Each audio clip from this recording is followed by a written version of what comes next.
Le compagnonnage, véritable institution héritée du Moyen-Âge, incarne un mode de transmission unique des savoirs et des métiers traditionnels. Fondé sur des valeurs d'excellence, de solidarité et de transmission, le compagnonnage forme depuis des siècles de jeunes artisans dans des domaines aussi variés que la menuiserie, la charpenterie, la maçonnerie ou encore la ferronnerie. Au-delà de l'acquisition des compétences techniques, les compagnons du devoir, comme ils sont souvent appelés, sont imprégnés d'une culture du voyage, parcourant les routes de France et d'ailleurs pour parfaire leur formation auprès des meilleurs maîtres. Cette tradition millénaire contribue non seulement à préserver des métiers menacés de disparition, mais aussi à perpétuer un savoir-faire artisanal d'exception, ancré dans l'histoire et le patrimoine culturel. C'est depuis 2006 qu'Henriot accueille des aspirants compagnons. Dans cette vidéo, nous aurons l'occasion de découvrir l'expérience de 3 d'entre eux qui ont intégré cette année la manufacture.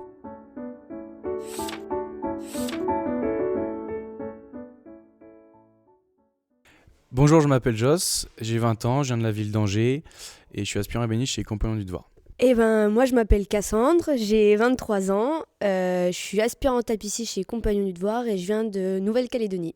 Bonjour, je m'appelle Louis, j'ai 27 ans, je suis ébéniste chez les Compagnons du Devoir et je viens de Clermont-Ferrand en Auvergne. Du coup, avec la présentation compagnonique, ça donne Pays Scribe, aspirant tapissier du Devoir, dite calédonienne. Et moi c'est P. Hervaux, aspirant ébéniste, Joss dit Langevin. Et moi du coup, Pays Tixier, aspirant ébéniste du Devoir, dit Auvergnat. La différence entre un compagnon et un aspirant, c'est l'état dans lequel il est sur son tour. Quand on arrive chez les compagnons, on est apprenti. Après, on commence notre Tour de France, on devient aspirant, on aspire à devenir compagnon. Et une fois qu'on a fini notre Tour de France et qu'on est reçu compagnon, on peut se dire compagnon. Et moi direct après le collège, j'ai atterri chez les Compagnons pour commencer mon CAP. Alors moi, avant les compagnons, j'ai du coup passé un brevet, le brevet des collèges normal. Après j'ai eu un bac technologie en gestion finance. J'étais en fac de droit, ça me plaisait pas. Du coup, direction les compagnons. J'ai fait un cursus scolaire classique jusqu'à un bac technologique STI 2D, donc programmation, tout ça. Je me suis rendu compte que c'était pas fait pour moi. Du coup, je me suis rapproché du bois qui m'attirait et je suis tombé chez les compagnons. Pas par hasard parce que je connaissais quand même de réputation et du coup j'ai testé, j'ai apprécié, je suis resté. Moi, la tapisserie, c'est en fait à la base, c'est ma mère qui en avait fait un peu son passe-temps. Je l'ai aidée un petit peu pour moi aussi les week-ends, passe-temps, etc. Et vu qu'après la fac de droit, je savais pas quoi faire, et je dis pourquoi pas essayer en tant que professionnelle et ça m'a vraiment plu. Du coup, j'ai vraiment continué. Donc c'est un passe-temps, mais qui est rémunéré, c'est plutôt sympa. Et à la base, je voulais être armurier. Et en fait, pour entrer dans les écoles d'armurerie, il fallait soit un CAP ébéniste, soit un CAP métallier. Et ce qui me bottait le plus, c'était plus le bois. Donc j'ai entendu parler des compagnons, je suis rentré chez les compagnons. Et au final, ça m'a tellement plu que je suis pas reparti et je suis resté. J'avais un arrière-grand-père qui était menuisier et même si je l'ai pas tant connu que ça, peut-être que inconsciemment ça m'a marqué. Puis voilà, j'ai toujours été attiré par le travail du bois. Du coup, à la base, je me suis dit je pourrais en faire pour mon passe-temps. Finalement, j'y suis revenu pour mon métier. Alors du coup, moi, juste après la fac de droit que j'ai fait en Nouvelle-Calédonie, j'ai tout quitté, je suis partie et je suis venue faire mon apprentissage à Évian. Ensuite, j'ai été à Champs-sur-Marne en région parisienne et du coup aspirant 2, donc je suis ici à Liffol-le-Grand. Du coup, j'ai réalisé mon apprentissage dans la ville de Rennes, c'est là où je suis rentré chez les compagnons. Ensuite, je suis parti à l'Argentière-la-Bessée, un petit village au sud de Briançon, dans les montagnes à 15 minutes de l'Italie. Donc ça, c'était ma première année de Tour de France. Ensuite, j'ai été affecté à Cholet, dans le Maine-et-Loire. Je suis revenu un petit peu vers chez moi, à la maison, pour le travail, pour l'embauche. Et ensuite, pour mon 3e changement de ville, j'ai atterri à Liffol-le-Grand. J'ai commencé mon apprentissage sur Avignon. Je suis parti directement loin de chez moi, déjà majeur, j'étais pas limité dans mes choix. Je suis resté 2 ans sur Avignon pour mon apprentissage. Première année de Tour de France, aspirant 1, je suis arrivé à Saint-Étienne où j'ai passé un 2e CAP. Aspirant 2, je suis monté dans le nord à Lille. Aspirant 3 à La Roche-sur-Yon, près de Nantes. Et aspirant 4 cette année à Liffol-le-Grand, chez Henriot.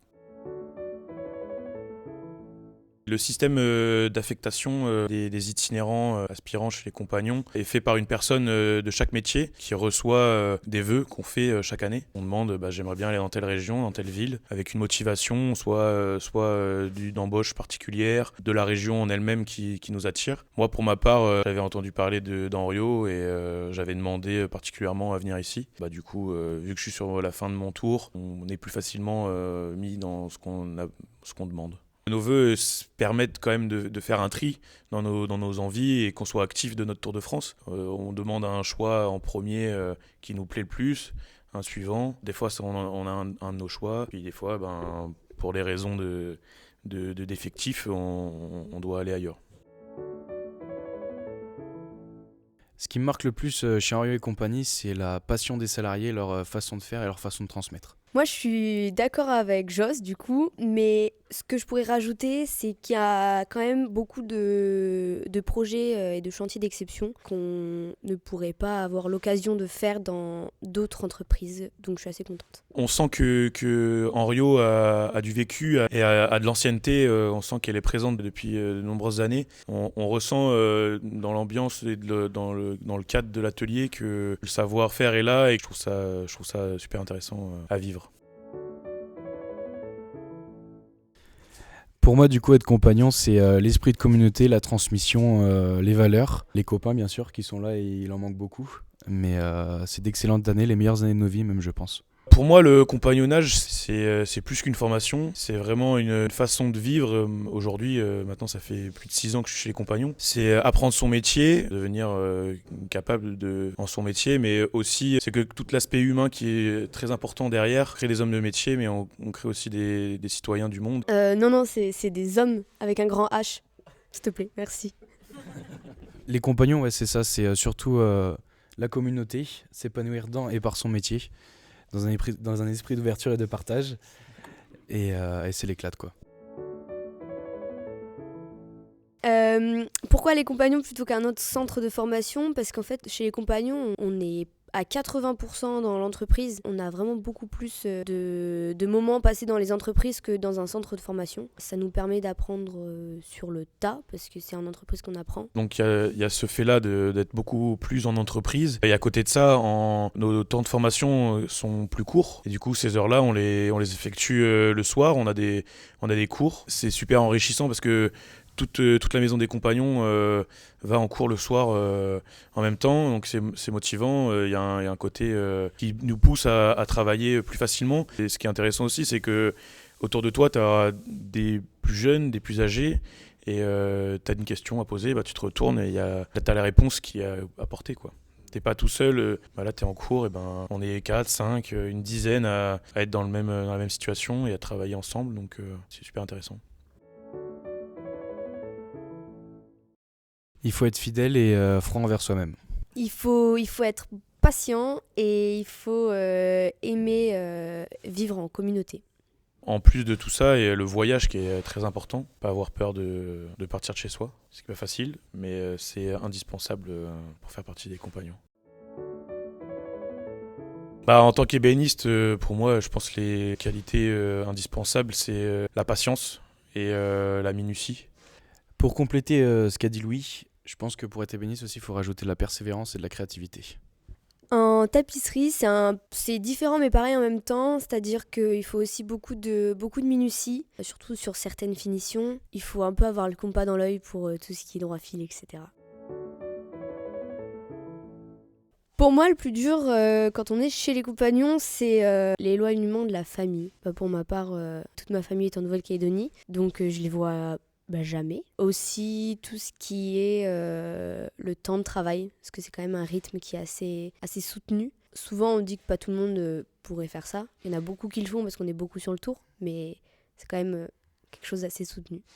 La chose que je trouve la plus dure, moi, chez les compagnons du devoir, du moins sur la vie du Tour de France, c'est de passer un hiver et un été avec une certaine communauté et que le moment venu, on change de ville et on quitte les relations qu'on s'est fait durant l'année, durant l'hiver. Et ça, c'est vraiment, je pense, la partie la plus dure pour moi. Et du coup, ouais, c'est niveau fatigue et tout ça, on peut vite être. On rentre les soirs, on est vite fatigué quand même. Ça fait des grosses journées. Mais pour la petite note positive, on aime ça, on aime notre métier, donc on compte pas nos heures et on le fait avec plaisir. J'ai réalisé tout seul l'agencement du magasin Weston à Paris.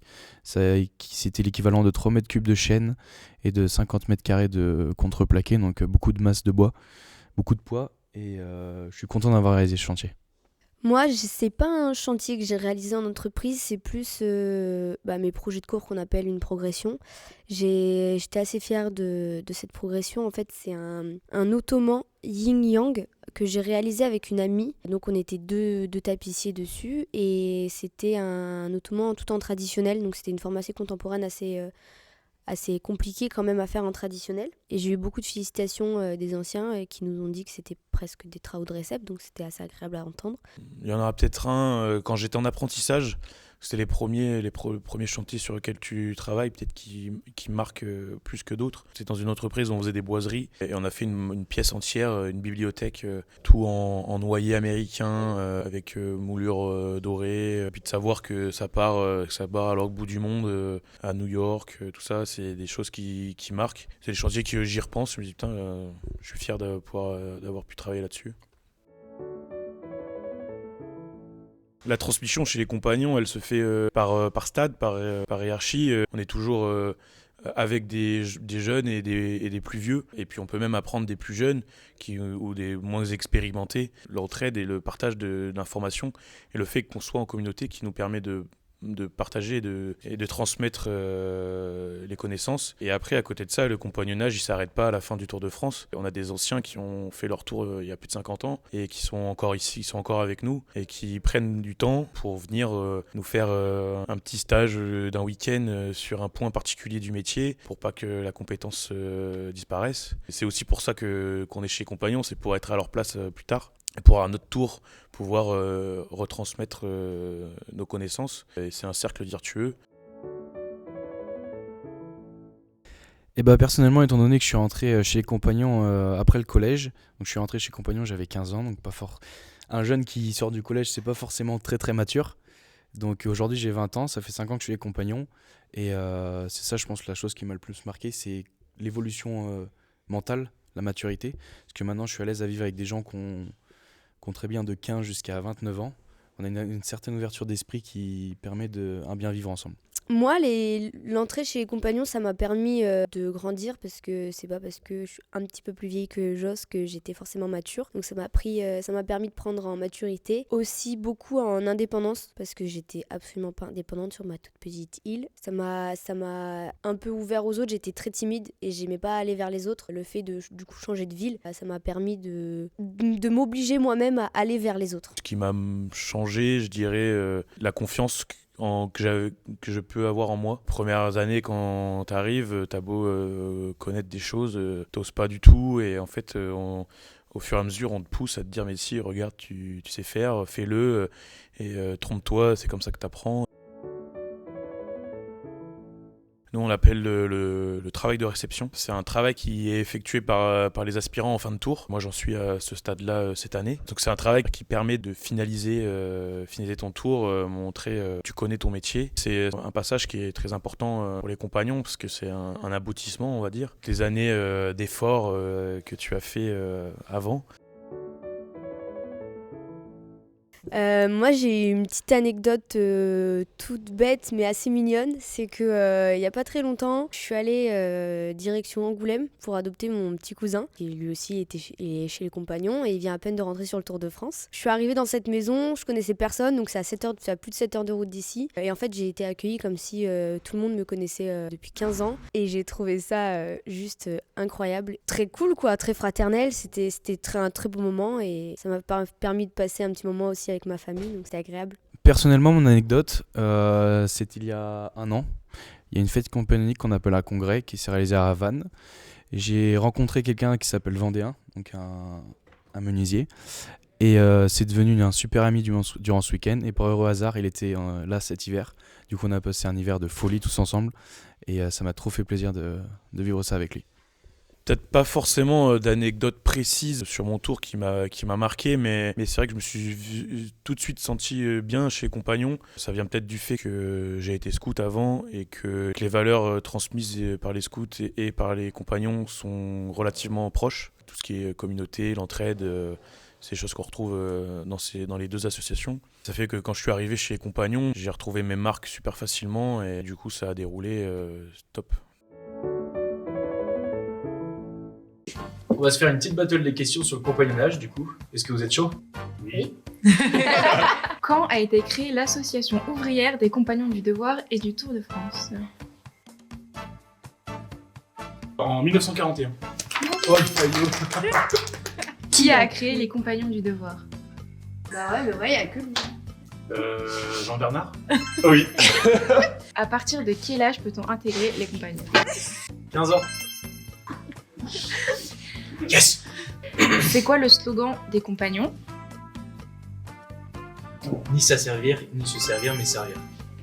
Tu peux pas me laisser un peu? C'est quoi le symbole, le logo des compagnons? Prends-le, Non. ça va faire bien la vidéo. Non. C'est des oies, c'est des oiseaux migrateurs, mais ça symbolise le voyage. Il y en a 3. Combien y a-t-il de maisons de compagnons à travers la France? Je dirais qu'il y en a à peu près 64. Moi, je dirais 57. 72. 72. Eh ben on a une a réponse le qui est juste prix. juste. On a le juste prix, ouais. C'est 64.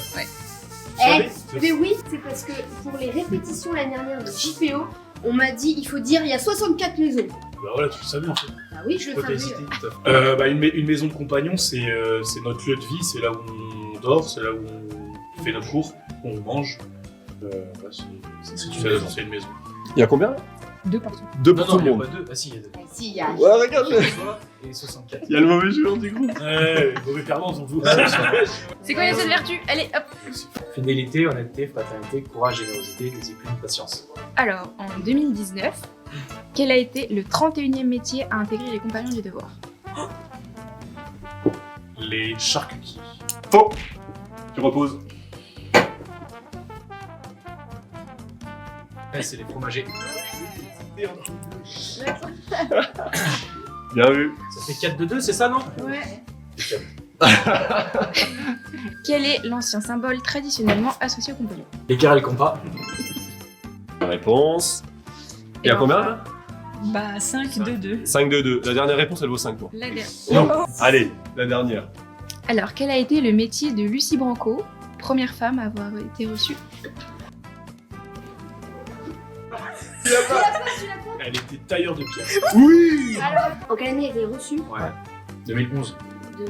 Ouais, 2010. Non, 2004.